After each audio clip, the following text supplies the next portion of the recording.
Telugu audio Bible లేవియాకాండము 10వ అధ్యాయము. అహరోను కుమారులైన నాదాబు అబీహులు తమ తమ ధూపార్తులను తీసుకొని వాటిలో నిప్పులుంచి వాటి మీద ధూపద్రవ్యము వేసి యెహోవా తమకు ఆజ్ఞాపింపని వేరొక అగ్నిని ఆయన సన్నిధికి తేగా యెహోవా సన్నిధి నుండి అగ్ని బయలుదేరి వారిని కాల్చివేసెను. వారు యెహోవా సన్నిధిని మృతి పొందిరి. అప్పుడు మోషే అహరోనుతో ఇట్లనెను, ఇది యెహోవా చెప్పిన మాట, నా యొద్ద నుండి వారి యందు నేను నన్ను పరిశుద్ధపరుచుకొందును, ప్రజలందరి ఎదుట నన్ను మహిమపరుచుకొందును. అహరోను మౌనముగా నుండగా మోషే అహరోను పెనతండ్రి అయిన ఉజ్జియేలు కుమారులైన మిషాయేలును ఎల్సాఫానును పిలిపించి, మీరు సమీపించి పరిశుద్ధ స్థలము ఎదుట నుండి పాలెము వెలుపలికి మీ సహోదరుల శవములను మోసుకొని పోవుడని వారితో చెప్పెను.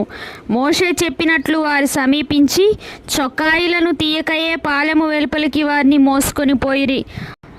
అప్పుడు మోషే అహరోనును అతని కుమారులైన ఎలియాజరు ఈతామారును వారితో, మీరు చావకుండునట్లును యెహోవా ఈ సర్వ సమాజము మీద ఆగ్రహపడకుండునట్లును మీరు తల విరయబోసుకొనకూడదు, బట్టలను చింపుకొనకూడదు. కానీ యెహోవా వారిని కాల్చినందుకు మీ సహోదరులైన ఇశ్రాయేలీయుల ఇంటి వారందరూ ఏడవవచ్చును.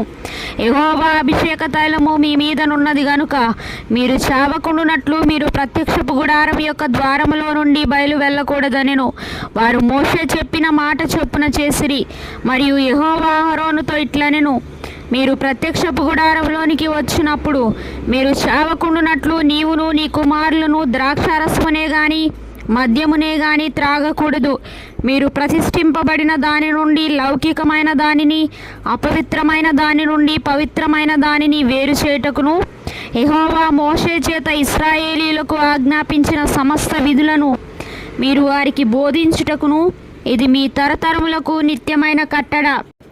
అప్పుడు మోషే అహరోనుతోనూ మిగిలిన అతని కుమారులైన ఎలియాజరు ఈతామారులతోనూ ఇట్లనెను, మీరు యెహోవా హోమద్రవ్యములలో మిగిలిన నైవేద్యమును తీసుకొని అది పొంగకుండా బలిపీఠము దగ్గర తినుడి, అది అతి పరిశుద్ధము.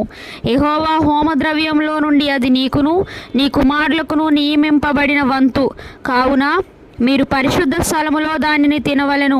నేను అట్టి ఆజ్ఞను పొందితిని. మరియు అల్లాడించు బోరను ప్రతిష్ఠితమైన జబ్బను మీరు అనగా నీవును నీతో పాటు నీ కుమారులను నీ కుమార్తెలను పవిత్ర స్థలములో తినవలెను. ఏలయనగా అవి ఇశ్రాయేలీయులు అర్పించు సమాధాన బలులలో నుండి నీకును నీ కుమారులకును నియమింపబడిన వంతులు.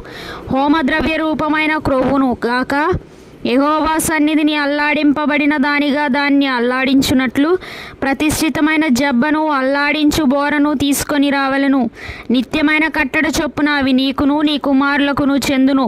అట్లు యెహోవా ఆజ్ఞాపించెను. అప్పుడు మోషే పాప పరిహారార్థ బలియగు మేకను కనుగొనవలెనని జాగ్రత్తగా వెదికినప్పుడు అది కాలిపోయి ఉండెను. అతడు అహరోను కుమారులలో మిగిలిన ఎలియాజరు ఈతామారును వారి మీద ఆగ్రహపడి, మీరు పరిశుద్ధ స్థలంలో ఆ పాప పరిహారార్థ బలి పశువును ఎలా తినలేదు? అది అతి పరిశుద్ధము కదా.